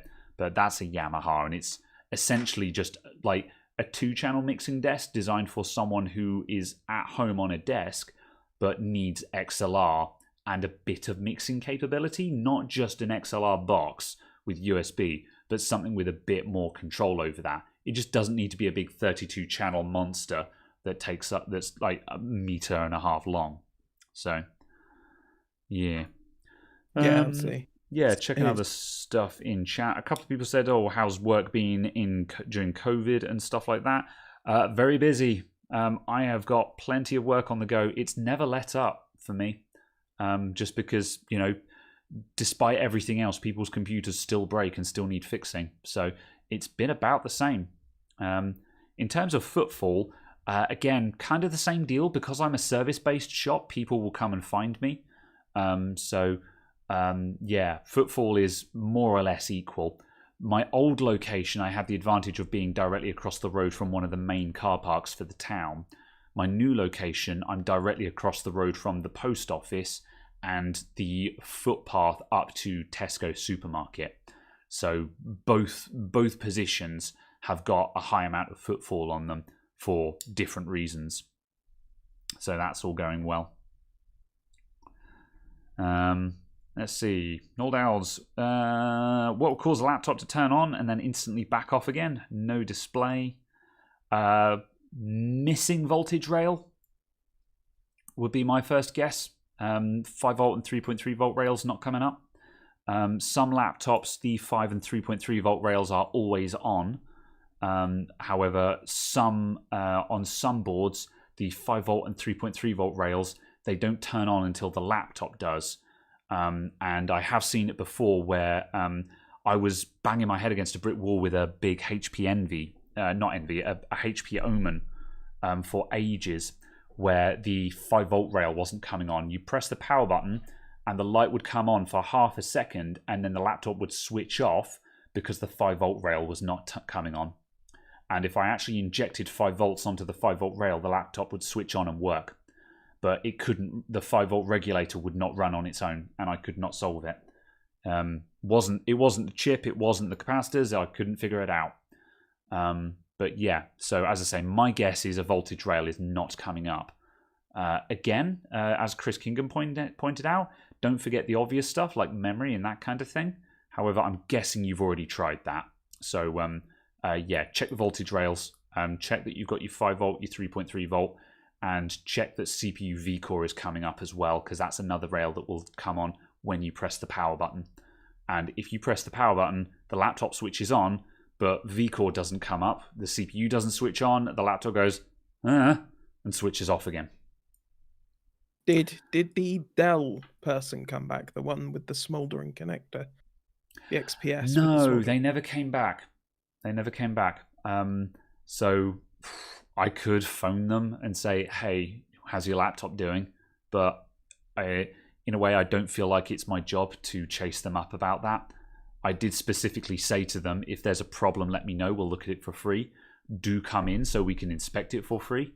Haven't heard back from them. So, yeah, I'm probably not going to chase that. But yeah, I would imagine if there were further problems with it, if there were any more problems with it, I would imagine I'd have seen them again. So I don't know. It's kind of a case of, I don't know if they would kind of turn around and go, oh, well, look, I took it to them to repair and then they didn't do anything about it. Even though I didn't tell them there was still an issue, because that's conversations I've had with people before. Yeah. They've been, well, you didn't do anything to solve my issue. And my response has been, yes, because you never told me. Yeah. Now that you've told me, I can do something. This is why I'm always very, like, when I always say, the thing that I always say to everyone when they pick up their computer, you know, as they're going out the door, I say, thank you very much. If there's any problems with that, bring it back in. We'll look at it free of charge. You know, and I say any problems. I don't say if it does it again. I don't say if there is a problem with our work. I don't say, you know, I just say if there's anything wrong with the laptop at all, we'll look at it again free of charge. There are no exceptions to that, you know. So that is just me saying, you know, don't be that person that just goes somewhere else because there was another issue. Come and talk to us. We will not charge you more money just to look at it again, kind of thing. And I hope that kind of goes through to people. So that's the best that I feel like I can do, to be honest.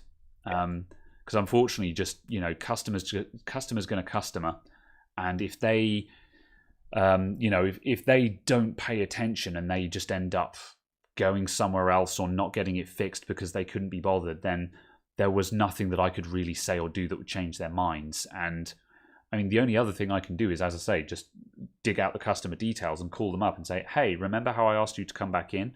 Could you bring your laptop back in? You know, yeah. Is that weird? I don't know. Possibly. I suppose a follow-up call is not unsolicited. Yeah, but certainly in the case of kind of going, there was an issue where you're like not certain if this is actually going to fix it. Yeah. Yeah. Also, Sai, when you say, yeah, we as in the royal we, I know what you mean. I also use the royal we. when saying to people, even the customer knows it's just like for 10 years I've been in my small shop and I've been like, we've been looking at your laptop and it's me in a shed kind of thing. It's been the most transparent royal we that it possibly could be. But yeah, it feels like that's the professional thing to do. This organization has been looking at your laptop. This organization of people, and by organization I mean me, and by people I mean me. So there's organization. You remember when I refused to say we? Did I? Unless for a while I was deliberately avoiding we for this exact reason. I didn't want to use the royal we because it sounded pretentious, especially when it's very clearly just you know. But I don't know. I feel like we is simpler, and also it means that I don't know. Yeah. I know. I guess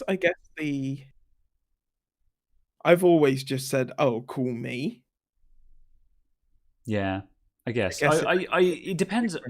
It depends on on the context, I guess. I'll often say, quite often I'll say, "Oh, we've been looking at your laptop and I've found this," kind of thing.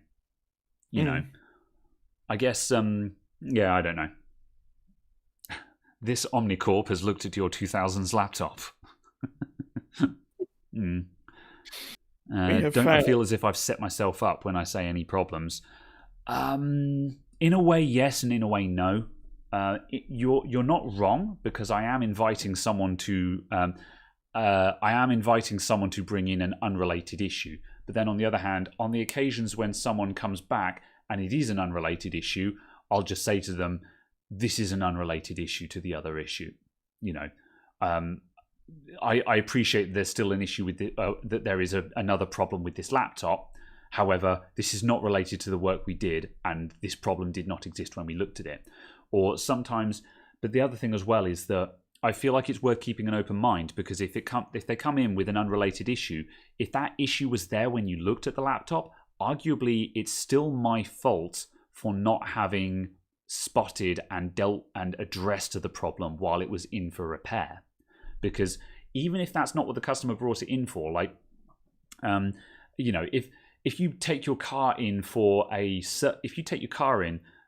oil change, and it turns out that one of your suspension springs had snapped in half, if I took my car in for an oil change and I took it away again and they didn't spot that the suspension spring had snapped in half, I'd be like, what the hell?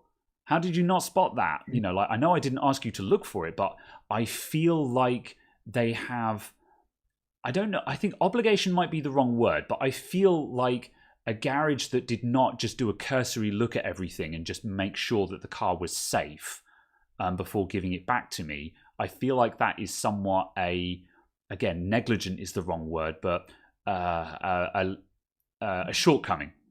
So it's the same with me. You know, if a laptop comes in for a broken screen, and this has happened many times before, if a laptop comes in for a broken screen, and I replace the screen, and it turns out the hard drive was failing as well. Yeah, they brought it in for a replacement screen, and I did fix the broken screen, but I completely ignored the fact that the hard drive was failing. You know, like, it's not, I don't feel like it's up to the customer to have identified that. I feel like it's a shortcoming on my part to have not looked at the laptop and been like, hey, the hard drive is also failing. That needs to be dealt with, and spoken to the customer about that. Obviously, you give them the option. You say, hey, we've also spotted this. Do you want us to address this as well? Or do you just want us to get this screen replaced? You know, that's where communication with the customer comes in. But but yeah, as I say, it's difficult and very context sensitive, I think. But I don't think I have obligations to cover all of this stuff. But I certainly feel like it is. I feel like it is poor form to not take responsibility for stuff that clearly you would have noticed if you were paying attention. Yeah, basically, yeah. Yeah. Like, not legally binding, but certainly poor form. Certainly for stuff which is immediately obvious for when touching it kind of case. Yeah. As you said with the suspension example, it's a case of that's immediately obvious because it will be sitting very wrong. Yeah, I And mean, yeah, in the case Omnicron of just said, why would the mechanic look at the suspension if you came in for an oil change? And like, I see what you mean there, and same, but the wheels sitting really screwy compared with the other three. yeah, I think the implication is that this is It, something it that will does. be apparent. Yeah, You know, if it's something, yeah, I think it's this is working on the assumption that it's something that is apparent that you should have seen, yeah, that any competent technician would have spotted, that the average customer would not have spotted, because the average person may not notice that their car is sitting on the tilt. You know, they yeah, might not notice that because they don't look, because customers don't look. yeah, However, any experienced technician should immediately go, "That's on the piss, mate," and taking a look at the yeah. suspension. You know, so I think that's the implication here. But yeah, likewise, I have had cases where people have brought their computer back in, and said, I'm trying to think of a good example. They've said sort of, "Oh, you know, one of the USB ports isn't working," and I'm like, "Isn't it?" Okay, I don't know. I didn't go around and test every single USB port on the laptop. I just happened to have plugged my test kit into the other USB port that was working. You know, Mm. this laptop, and this laptop was not in for a full test of all connections, and Mm. I did not test all the connections, because if you're saying sort of, oh well, you should have tested all the USB ports, it's like, well, what about the SD card reader? Was I meant to test that? The webcam, should I have tested that as well? Yeah, so this is where it gets into a really grey area. It's like, well, how far does this go? And this is where you go in. This is where you get into terms like due diligence and within reason, where Yeah. essentially it's you have to use your discretion. And I think a reasonable person can deduce where you have been reasonable. And if someone starts calling you out, saying, "Oh, you didn't do this, that, or the other," I think at that point you can always reasonably look at something and go, "That's not something that I was expected to do," or you can be like, "That's something I probably should have spotted. We'll have another look at it for free, and we'll do parts only," or something like that. You know. So Yeah. I don't know. Basically, yeah, and I think that's what a lot of it is kind of a case of um it depends on what the setup is. It depends on what the situation is. And people are always going to try and find ways that it doesn't particularly fit in with whatever the situation is and how it's somehow now your fault. Yeah, yeah. Likewise, a couple of And but people have just pointed out that, right, like the auto industry is filled with scammers who will unplug things and be like, sort of, "Oh, this is unplugged," and things like that. So, yeah, maybe not a great example. Obviously, I think all of this is working on the assumption that everyone's an honest person. Because the problem is, if you introduce the idea that's of dishonesty, then the discussion will break down, because that's when you get into the legal weeds, really. yeah, absolutely. And it's kind of I think it's also the case if you kind of turn around and go, "Oh, it looks like you've got an issue with these things. Do you want them fixed?" And the person Yeah, turns around and goes, "No," and then you go, "Okay, that's fine. I've told you. yeah, pretty much. Yeah. You've I given think you some." just have to. Good faith is definitely the term here. Yeah, I think generally speaking, when talking about this, we have to assume good faith, and I think when working in practice with the customer, I think you just simply have to reinforce good faith. You have to say, "I have done a good faith in inspection," which is not legally binding one way or the other per se, but this is just something I noticed. But yeah, I don't know. I don't know. Right, we need a new topic, I think. Anything else you've heard about recently that you thought was interesting?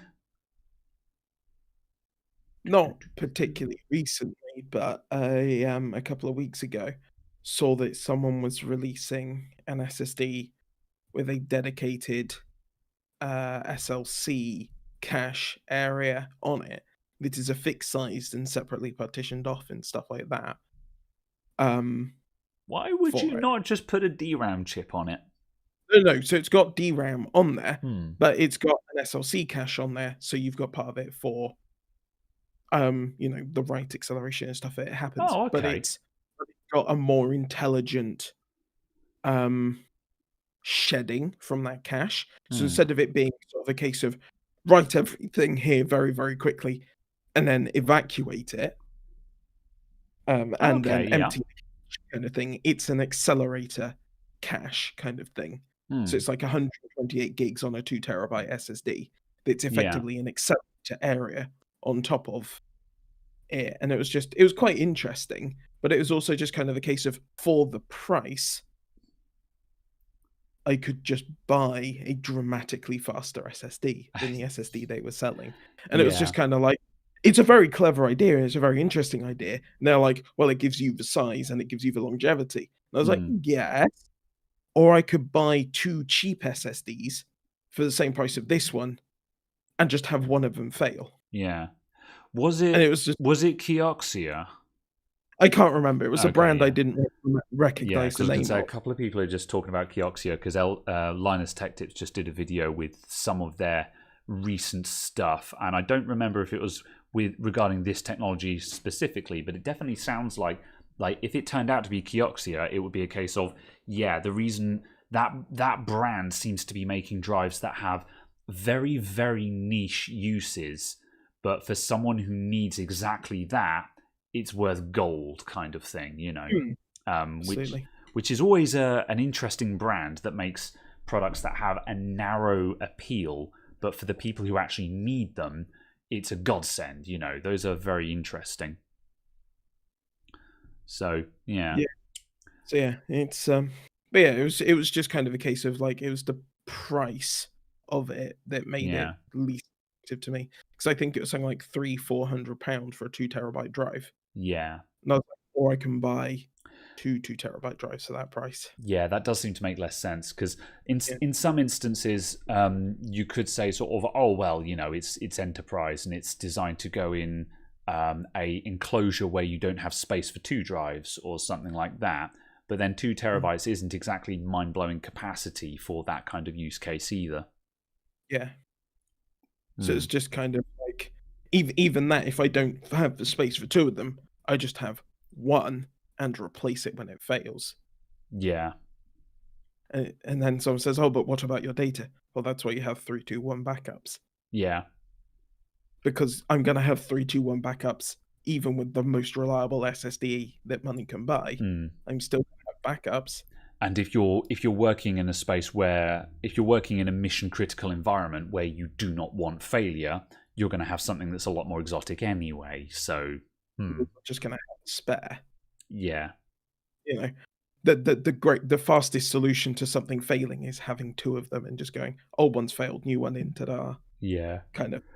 Yeah, Teltac just said people use enterprise for very different things than enterprise think about. Yeah. Yeah. It's a weird space. Weird. Interesting. It's just very weird kind of thing. I'm glad that people are thinking about it and thinking about how to use stuff in different ways. But at the same time, I'm like, I am utterly unaware of what the market is. But I'm glad to see that there is one maybe for you. And that you continue experimenting with weird stuff.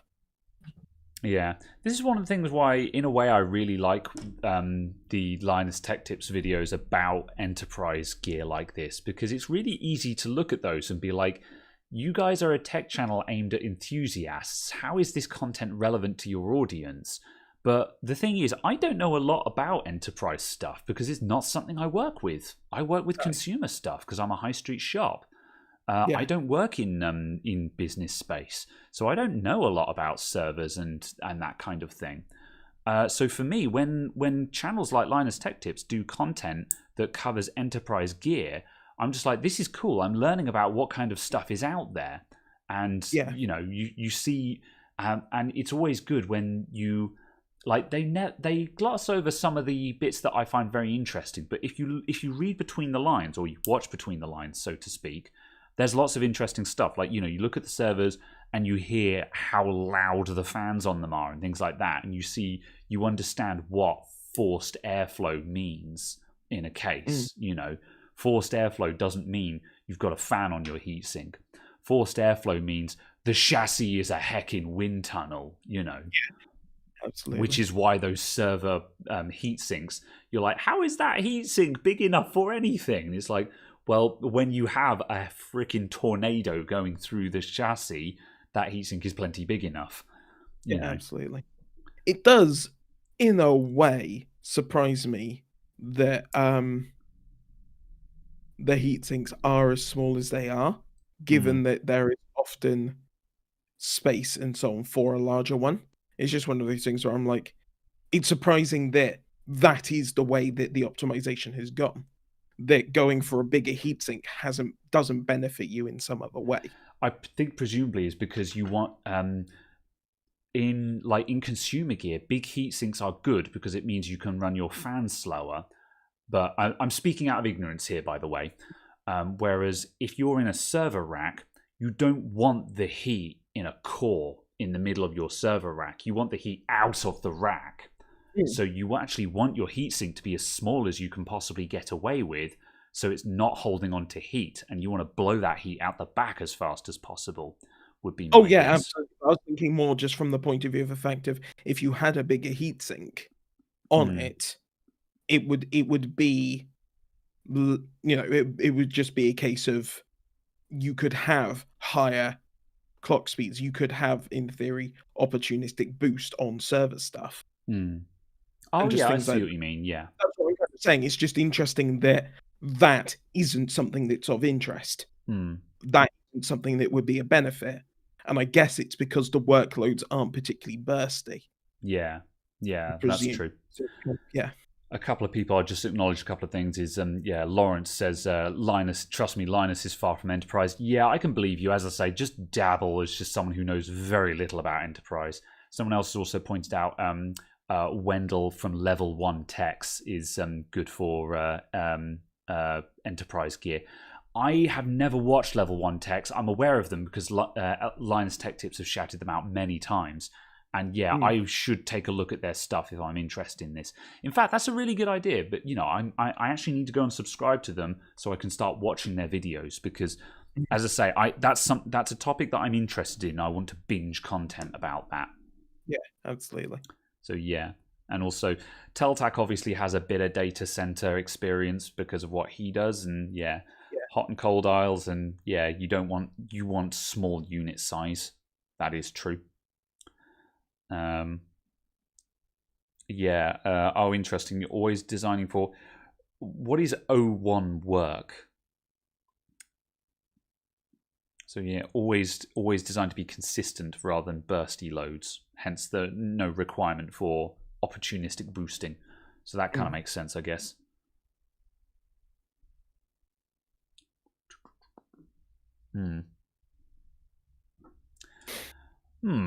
Right.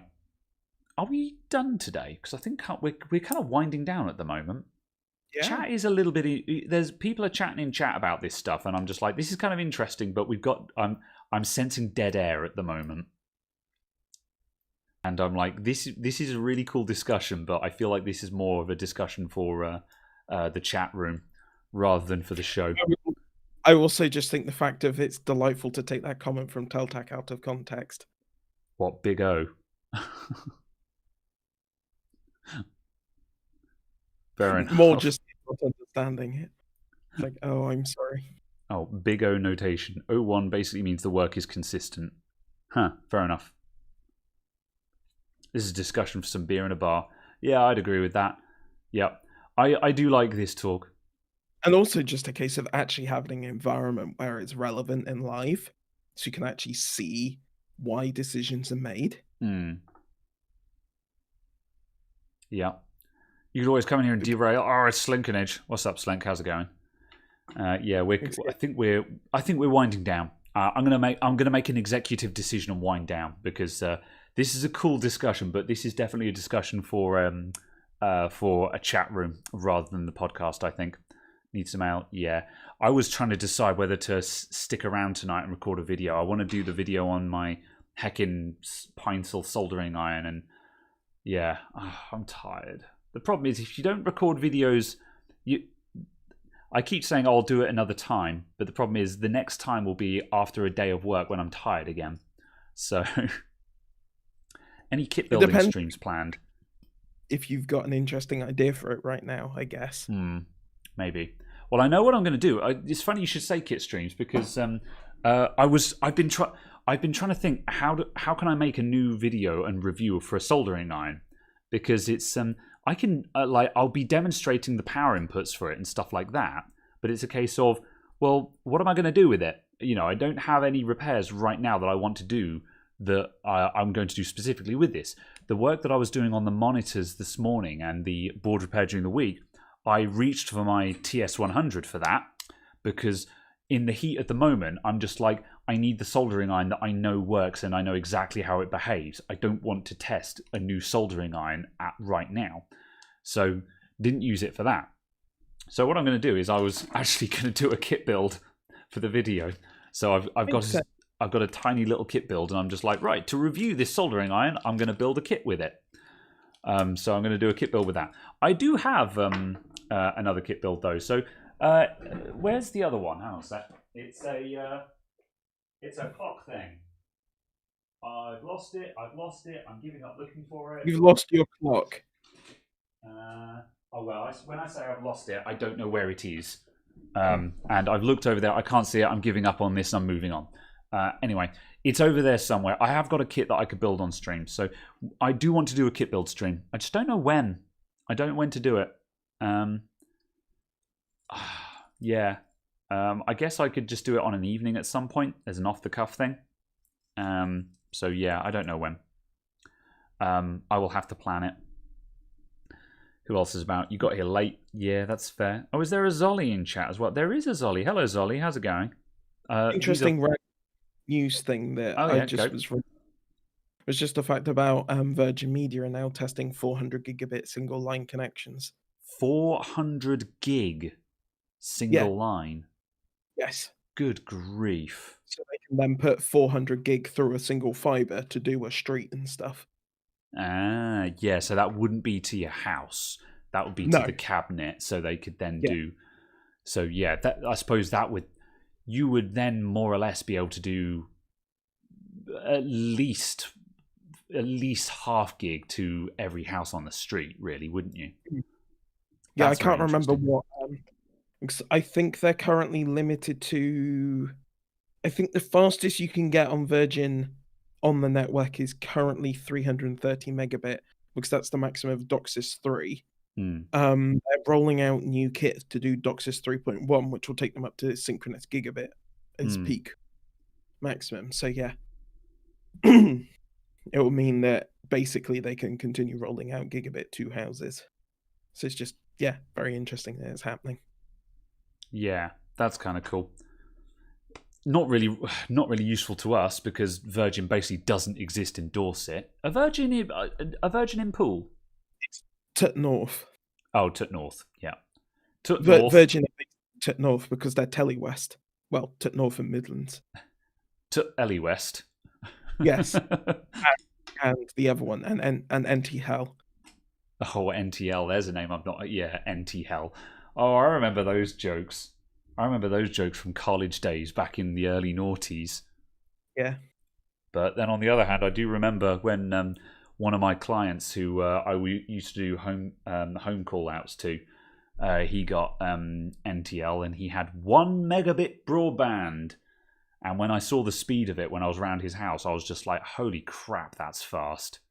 I was like, God, imagine downloading at 1 megabit per second. Oh, yeah. I think the thing that's really depressing for me is how slow both the office broadband is and my home broadband feels for general browsing a lot of the time. What speed have you got again? The office connection is 8020. 8020. And the home is 1150. So it's gigabit down, 150 mega up. Well, that's the thing, is I think general browsing feels like arse on both of them. That's the thing, because that the problem there is this has been diminishing returns for a while. This is why the internet has not felt any faster since the days of like 2 megabit broadband, because we're currently limited just by lag and stuff, because it's just a matter of like, just when you click the link, your computer has to send the request to the server, get the response, and then the server has to send the data back, and it's latency. It's an issue of latency. Well, And even just the fact, even a basic simple website built in WordPress now is like 400 megs a page. Yeah, that does not help. Full of shite scripting in the background that just does nothing. This is like, oh yeah, because bloody everyone who wants to have any kind of everyone who wants to have a website has to have a bloody 100 megabyte JavaScript library that loads on every page load. Yeah. But yeah, again, I think it is just a lag issue though as well. Is that it doesn't matter how fast your download speed is. It's kind of like copying small files from a flash drive. You know, if you've got 500 10 kilobyte files to copy off a flash drive, doesn't matter if that flash drive can do 1,000 megs per second. You're still going to get garbage speeds from it. And so the really high speed, I think it's only useful for either A, having lots of people on the line at the same time, or B, when you just simply want to do a big download fast. So, you know, you can download GTA 5 in 5 minutes. But yeah, for actually everything else, it's not actually practical. Which is one of the reasons why I've got no interest in getting any faster broadband than I have. I've got 80/20 at home and at the shop, and I've zero interest in going any faster than that. Yeah. The only reason I did it is because they were doing a deal for me where it was £5 a month, I think, more to go to fiber to the home than it was for our fiber to cabinet connection. And our fiber to cabinet connection could only do 22 megabit. Okay, yeah. But have 22 megabit or have gigabit for £5 more. And I was like, £5 more to have actual fiber the entire length to the exchange. Yeah. Sure. Why wouldn't you? Yeah. Yeah, basically. So I was just like, yeah, that's absolutely fine. And I think ours was the first house that was connected up. Yeah. Wouldn't surprise me for that. It's also the case of, you know, bribing BT engineers with tea and biscuits. I tried to do that when the BT engineer came around here, like you said, because you told me you were just like, make sure you got tea and biscuits for your BT engineer. And I was ready. I had hobnobs and I had tea. I went out and bought a heckin' pack of Tetley, which I'm never going to drink, specifically for him. And he rocked up and I was like, do you want a cup of tea, biscuit, anything like that? And he's like, I'm fine, thanks, mate. I was like, oh. So I was very disappointed. Absolutely. But yeah, it's the fact that bribing a BT engineer is the only way we got functional broadband at the house. 2006. It's because he knew you had Tetley. He didn't know what I had. I didn't specify what kind of tea. Oh, dear. Wow. Yeah, I remember lusting over the possibility of bonding dual 56K dial-up modems. And just being like, think of the bandwidth, 12 kilobits a second. Yeah. I just, everything seems fast when you get it. Yeah. Yeah. It's like the idea of doing that. And then it was the fact of that never happened. And like a year later, we upgraded to broadband and got 512 connection, being able to do like 64 kilobits a second and just being like, So, yeah. But anyway, I feel that is a good point for us to ring off. Yeah, fair enough. All right, I'll just quickly whiz down the chat. Hi, Graham and Caradog, please call out my name. Ugh. Pro tip, don't ask for shout-outs just because it's awkward. However, all the same though, hello Shriram. I'm sorry if I'm butchering your name, but hello anyway. Appreciate it, my dude. Have a nice afternoon. Lots of discussion about the correct tea. Everyone agrees that hobnobs are great, so we're on the right page there at least. And yep, and I think we're about done. Yeah, let's jet off. Part of me would love to just sit and just carry on shooting crap for hours, but that would need to be a different kind of session, I think. But I don't know. Yes, it would possibly require not being in the studio. Yeah. And like someone also said kit build stream now, and I'm just like, oh man, that would be so tempting. But also, I'm actually really hungry. So yeah, I am going to. I don't know. No, I'm tired. My brain is shutting down. The fact that I'm stopping, that's how you know that it's time to stop. The fact that I'm sitting going, what was I thinking about again? About Hobbs, yeah, apparently. that's how you know it's time to hit stop and walk out the room and just go and do something else. I'm shutting down. Yes. Yeah. Anyway, thank you everyone for coming along. Thanks for the super chats. Thanks for stopping by. Thank you to my chums who I've seen pop in. Slinkinage, Zolly, the gang. I spotted you in chat there. Thanks for dropping by as well. I will see you guys next Saturday as always, and there will be a kit building stream at some point. You know, I might. No, I won't do. I won't do it for this soldering iron. For a minute, I was like, shall I do a stream for when I record the build for this soldering iron? But I won't do that. But there will be a kit building stream at some point. I will do an announcement when it will come up. So as usual, keep your eyes on the Twitter, join the Discord, etc., etc., etc. And I will see you guys soon. Oh yeah, Dorset Tech, big ups as well. Thank you very much for, big shout out to Dorset Tech for sending me the secret hamper. Big thanks, really appreciate it, lovely stuff. And thank you to everyone else who sent me loads of kind messages about the move as well. I appreciate all of you guys. There's the link to the Discord, and we'll see you guys soon. That's all. I'm going to hit stop streaming. Thanks, everyone. End stream. Bye for now. Toodles. Oh. Toodaloo. End stream.